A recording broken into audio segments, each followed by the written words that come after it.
कोतवाल हमर पापा बुझल ही छोरा रहो, ताके छे तैयो हमारा नहीं डर तोरा रहो।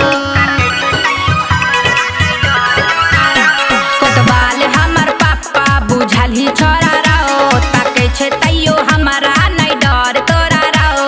नहीं मनबे तो पापा से कही देंगे। अच्छा से बात देंगे देंगे देंगे देंगे देंगे देंगे, खुला खुला प्यार हम करेंगे। देंगे देंगे देंगे देंगे देंगे देंगे देंगे देंगे देंगे देंगे देंगे देंगे।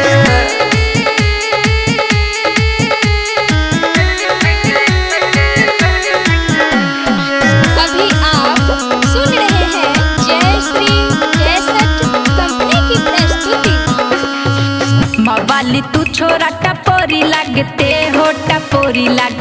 हो, पैसा न कौड़ी आगे पाछे घूमते हो, आगे पाछे घूमते हो। देबो हम तोरा के नोट देबो पूरा, तोरा रखबो हम हाट में। गे छौरी चले घुमा मिथिला हाट में। रंगदारी तोहर उतार देंगे। अच्छा नखरा देखाबै छै। हाँ देंगे देंगे देंगे देंगे देंगे देंगे, खुला खुला प्यार हम करेंगे। देंगे देंगे देंगे देंगे देंगे देंगे देंगे देंगे देंगे देंगे देंगे देंगे।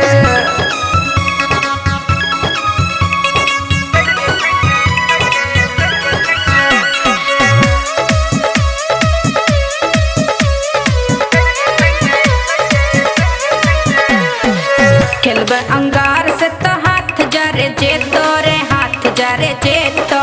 नुकसान बउआ जोरदार है जेतो, जोरदार है जेतो। झुलस जाए हम पूरा लेकिन पीछा नहीं छोड़बो, तोरे कनिया बनेबो। गे छौरी तोरे से शादी रचेबो। ठीक है बउआ, हल्ला करके पब्लिक से पिटवा देंगे। ओहो लेकिन हम नहीं मानेंगे।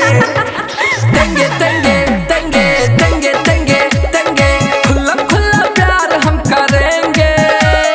देंगे देंगे देंगे देंगे देंगे देंगे देंगे देंगे देंगे देंगे देंगे देंगे। रिकॉर्डिंग बाय जय श्री रिकॉर्डिंग स्टूडियो दरभंगा।